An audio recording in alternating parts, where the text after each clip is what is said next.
Students, what is commercial communication? The communication which is undertaken for the commercial purpose is called a commercial communication. A businessman has to be in contact with two different groups, the manufacturer and the seller of the goods from one group, and then their customers from another group. Now, to be in contact, the letter turns out to be an important tool for both these groups. So, the basic activity of business like purchase, sale, advertising and marketing are carried out through letters. So, it is known as a commercial communication. Students, let's learn the process of communication. Now, information remains the common denominating factor whether we refer to communication in general or commercial communication.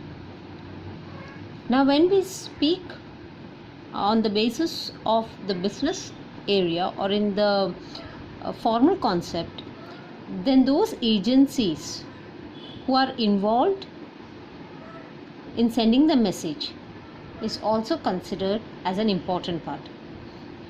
Now, in the communication process, it can be an individual giving a message to another individual or an individual giving a message to a group.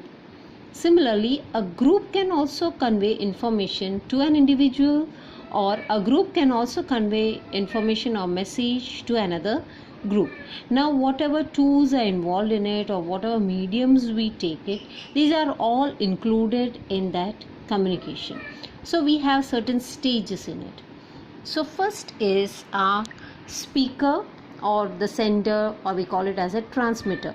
So, we need one who speaks, so or the one who is sending a message. So, that is considered as the first step. So, there the message is starting its process of communication. Second is encoding. It is the process undertaken by whom? By the speaker. Now, he uses certain languages, dictions or sound as so that the receiver can get the communication. So, we call that as an encoding. Now, message. Now, this speaker uses various devices and the medium. He does it in the concept that the messages are being delivered. Next is the medium. As we already said that they will be using a medium.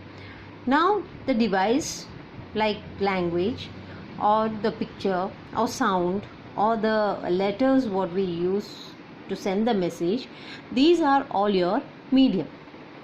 Now, the speaker will take a proper medium, keeping in mind what the situation is, so that he can give that message to the receiver. Decoding. The process of understanding the coded information that the speaker has sent using particular tool or medium is called decoding. Here the receiver uses the same tool. Now, let us learn about listener or receiver. Here the concept of or the receiver. The person who receives the information sent by the speaker is called the listener or receiver. Feedback. The process of communication thus proceeds further and ends with response from the receiver, which is called feedback. Feedback is also very important to have a success in our process. If the sender is satisfied with the feedback from the receiver, then it is considered as successful. If it is partially misunderstood or they were not able to understand, then the result can be a failure. So, it's necessary to get the feedback. What is a channel? At this point, the language, words, script, symbols, pictures is known as your channels. And presentation through oral, written expressions or acting, these are considered as medium.